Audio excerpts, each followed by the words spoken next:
Hello, here's what we did in Calculus AB on September 24th. We talked about the memory sheet. There's a memory quiz coming up next week.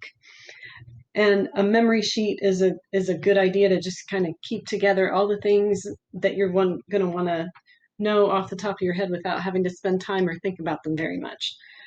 All trig values for the special angles. That's 0, pi over 2, pi, 3 pi over 2, in addition to all the multiples of pi over 4, pi over 3, and pi over 6.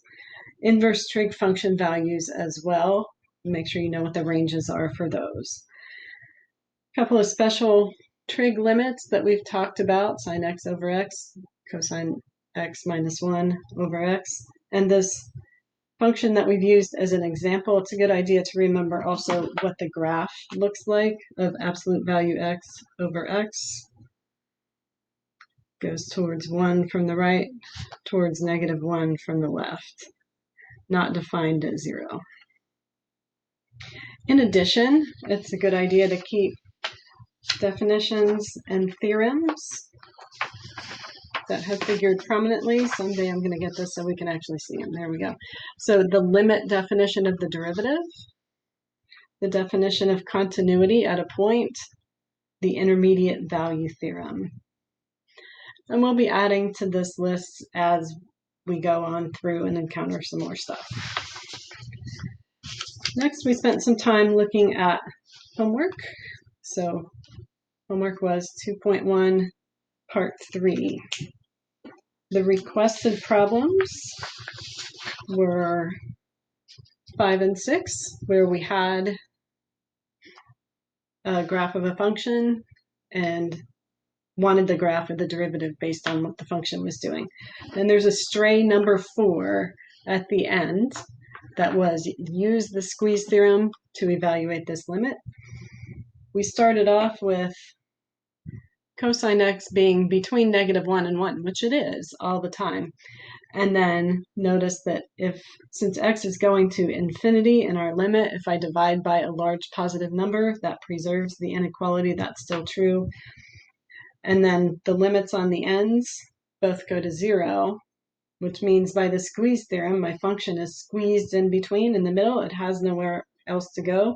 We do want to invoke the name of the theorem by the squeeze theorem because these things are true up here. The limit as x approaches infinity of my function must also be 0.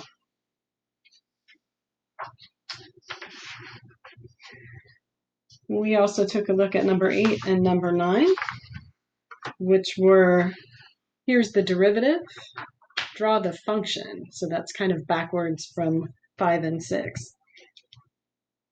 If my derivative is 1, that means that the slope everywhere to the left of -1 is 1, which means I'm looking at a line segment over here. So I need a line segment whose slope is -1, followed by a line segment whose slope is -2. The question specified a continuous function, so my ends have to meet up.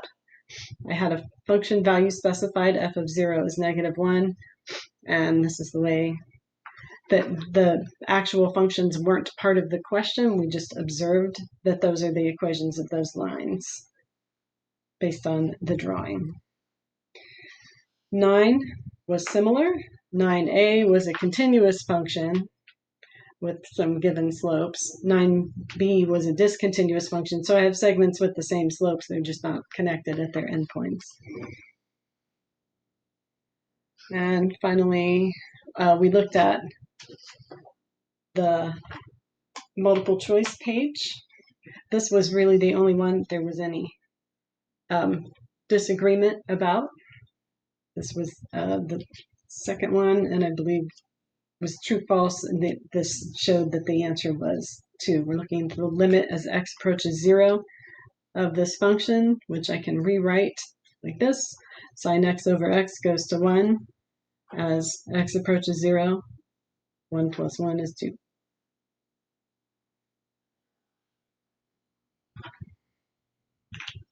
We didn't do anything new today. I'm taking a little bit of a breather on that.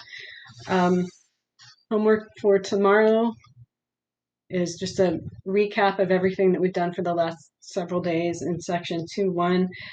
If you need practice with difference quotients, you can do as many of the first group as you want, but I would suggest one of each.